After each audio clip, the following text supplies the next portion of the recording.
This is the intro screen for emaitrackerpro. There's a couple options here: trace an email, look up network responsible for an email address, or view previous traces. Trace an email is going to give you all the information that we're going to be working with today. Look up network responsible for an email address doesn't actually give you the full scan. It gives you a couple bits of information, but not everything. And obviously, view previous traces just lets you look at stuff that you've traced before. Once you click on trace an email, it gives you the option again to trace an email or to look up the network responsible, and it goes into further depth about what the difference between those two is. Looking up the network doesn't give you any information about the actual sender. In any case, we're still going to do trace an email, and at the bottom it gives you an enter details text box, and what you're going to need to do now is go and get the email header for whatever email that you're going to be tracing. You can actually put in more than one header at once and trace more than one email at the same time, but we're just going to do the one to start with. Okay, we are going to trace an email from Jimmy John's. In order to get the header information, you just click on the down arrow beside reply. This will give us a text box. We need to click on show original. Once we've clicked this, we will get more information than we actually need with the header. Highlight only what's highlighted here and paste it into the email header text box that we showed you earlier. If the information doesn't automatically populate the text box, paste it in and hit trace. Now that you've clicked trace, the screen will now display the trace has been complete. Look on the right hand margin, you'll see the analysis. It gives you the IP address of the machine that you've traced, as well as the subject of the email which you were tracing.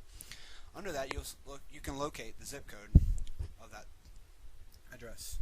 More information can also be displayed, as well as the network contact information. As you can see, Jimmy John's uses OrderTalk Incorporated to trace or to deliver their orders. Now we will click Advanced. Upon clicking Advanced, an advanced report will appear on the screen. As I demonstrated earlier, you can also see the contact information as well as the domain information for OrderTalk Incorporated. It also gives you the mailing address as well as the zip code, as well as the phone number in which to contact the company. Also, if you look down at the bottom of the screen, you can see an in-depth information about this email. It was unable to find the exact location, but it gave us the IP of a closed machine at 72.249.52.18. Also, you can see that the address that the email was coming from was jjoo@jimmyjohns.com. At the bottom of the screen, you can see several tabs that can be expanded for more information. The first two are showing the route map as well as the hops along the route. As we can see, the route goes from where we are through Washington, D.C. and Texas and Europe for some reason. As we look down, we can see the addresses of the hops. Only one or two of them remained unnamed, so we can see almost every IP through which it goes. Scrolling down further, we can see some more information. On the left side, we have the network owner information, which is essentially the same things you can get from Whois with a few extra things.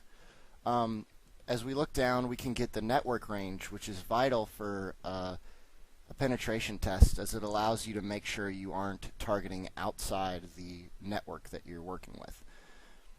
Further down, we can see the organization's tech name, the technical support, as well as the phone number for technical support, which may be useful if you're attempting a social engineering attack. On the right is a disclaimer about how they feel you should use the information provided within the Whois. This may or may not apply to someone who's attempting a penetration test, but it's there all the same. At the bottom of the page, we can see some more information about the record and how often this place updates their database.